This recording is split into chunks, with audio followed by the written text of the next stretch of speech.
اعوذ باللہ من الشیطان الرجیم بسم اللہ الرحمن الرحیم اللہم صلی علی محمد وآل محمد۔ انسان اپنی پریشانیاں پھر برداشت کر لیتا ہے، لیکن اولاد کی محرومی کبھی بھی اس کو برداشت نہیں ہوتی۔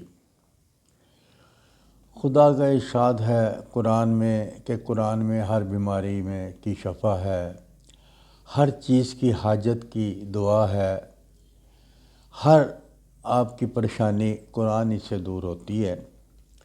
تو آج یہ عمل میں ان بہن بھائیوں کی خدمت کے لیے پیش کرنا چاہتا ہوں جن کے ہاں اولاد نہیں ہو رہی، بہت علاج کیا اور کوئی نقص نہیں ہے، کوئی بیماری نہیں ہے، لیکن پھر بھی اولاد نہیں ہو رہی۔ تو ان کی خدمت میں یہ قرآنی عمل پیش کرنا چاہتا ہوں۔ اس کے لیے یہ ہے کہ آپ نے ایک بڑا انار لینا ہے، انار لیں آپ، ایک بڑا انار لینا ہے اور اس کو اس طرح کاٹیں آپ، اس کے 4 حصے کریں آپ، لیکن اس کو اس طرح کاٹنا ہے کہ نیچے سے یہ الگ الگ نہ ہوں، مطلب کہ نیچے اس کے بالکل جڑا رہے اور آگے سے پھاڑیاں اس کی 4 بن جائیں۔ اب ایک اس پھاڑی لینے کے بعد آپ نے ایک انار کو 4 حصے جب کر لیے، پھانک اس کے 4 پھانکیں بنا لی ہیں، تو اس پہ آپ نے سورۃ یاسین پڑھنی ہے۔ اور جب آپ پہلی مبین پہ پہنچیں تو آپ نے پھر شروع ہی سے آپ نے سورۃ یاسین پڑھنی ہے۔ اس کے بعد جس وقت آپ دوسری مبین پہ پہنچیں گے تو پھر آپ نے شروع ہی سے سورۃ یاسین پڑھنی ہے۔ اس طرح جس 7 مبینیں آئیں گی تو آپ نے اس طرح 7 ہی مبین پڑھنا ہے، تو تقریباً یہ 8 دفعہ یہ آپ نے اس کو پڑھنا ہے۔ اور جس وقت یہ ایک دفعہ آپ جس مبین پہ آئے نا، تو آپ نے اس سے جو انار آپ نے کاٹا ہے اس کی آپ نے پھونک مارنی ہے۔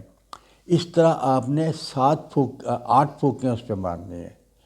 اور اب جب 8 پھونکیں آپ نے اس کو مارنی ہے، اول آخر درود شریف بھی پڑھیں، وہ تو لازمی بات ہے، میں بتاؤں نہ بتاؤں آپ کو، یاسین پڑھنے سے پہلے، یاسین پڑھنے کے بعد، تو آپ نے اس کو 11 بار درود شریف پڑھ لیں۔ اور اب آپ نے جب اس پہ پھونک مار دینی ہے، اب رات کو جب بیوی وظیفہ زوجیت ادا کرنے لگے تو اس سے پہلے ایک پھانک خود کھانی ہے اور ایک پھانک شوہر کو کھلانی ہے۔ اور اس کے بعد پھر آپ نے صبح نہانے کے بعد اسی طرح وہی انار جو آپ نے رات پڑھا تھا اس کی ایک پھانک آپ نے خود کھانی ہے اور ایک پھانک آپ نے شوہر کو کھلانی ہے۔ تو یہ اس ماہ کا یہ عمل ختم ہو گیا۔ اور اب جب آگے اگلا ماہ آئے گا، چاند کی نئی تاریخ چڑھے گی، جمعرات سے، کسی چاند کی جمعرات سے کر لیں یا یکم سے کر لیں یا جمعرات سے کر لیں، فضیلت ہوتی ہے۔ تو جب آپ اس کو کر لیں تو پھر آپ نے اس طرح ہی کرنا ہے کہ سورۃ یاسین پڑھنی ہے، اور جس سے مبین پہ پہنچے تو پھر آپ نے شروع سے سورۃ یاسین پڑھنی ہے، پھر اس کے بعد دوسری مبین پہ پہنچیں گے تو پھر آپ نے شروع سے مبین پہ یہ آپ نے پڑھنی ہے۔ اس طرح آپ نے سورۃ یاسین کو ختم کرنا ہے۔ تو آپ نے یہ تین ماہ یہ کرنا ہے، یعنی کہ 3 چاند کی 3 ماہ اور 3 جمعراتوں کو یہ عمل کرنا ہے۔ میرے مولا نے چاہا، میرے مشکل کشا نے چاہا تو آپ کی یہ مراد ضرور پوری ہوگی۔ اگر یہ مراد آپ کی ہو جاتی ہے پوری، تو آپ نے جس کی وساست سے، جن کو وسیلہ بنا کر آپ نے دعا مانگ رہے ہیں، جناب سیدہ کے صدقے سے، حضرت علی کے صدقے سے، یا ویسے آپ دعا مانگ رہے ہیں، تو آپ نے اس کو پھر نیاز دلوانی ہوگی اور وہ نیاز دلوا کے بچوں کو تقسیم کرنی ہوگی۔ میرے مولا آپ کے یہ ضرور دعا سنیں گے، اور نہ جن کی اولاد نہیں ہے، اولاد کے لیے بے چین ہے، ان کے یہاں مراد ہوگی۔ یہ ایک آزمودہ عمل ہے جو میں آپ کی خدمت میں پیش کر رہا ہوں۔ یہ آج سے 20 سال پہلے میں نے عمل پڑھا تھا بڑی اچھی کتاب میں، تو یہ اس سے عمل، اور جس کو بھی دیا، دیکھیں نا، 2 کام ہوتے ہیں، اولاد دینی ہے یا نہیں دینی۔ اللہ یہی چاہتا ہے ہمارے گناہ کی معافی ہمیں دے دے تو ہمارے ہر مسائل دور ہو جاتے ہیں۔ ہمارے اپنے ہی کیے کرائے کہ ہماری رکاوٹیں ڈالتے ہیں۔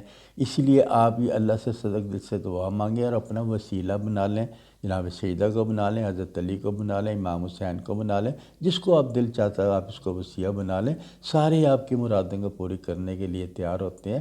آپ ان سے صدق دل سے مانگیں، انشاءاللہ تعالی آپ کی مراد ضرور پوری ہوگی۔ اور اگر آپ کو یہ میری ویڈیو پسند آئے اس کو لائک کیجئے، شیئر کیجئے اور سبسکرائب کیجئے۔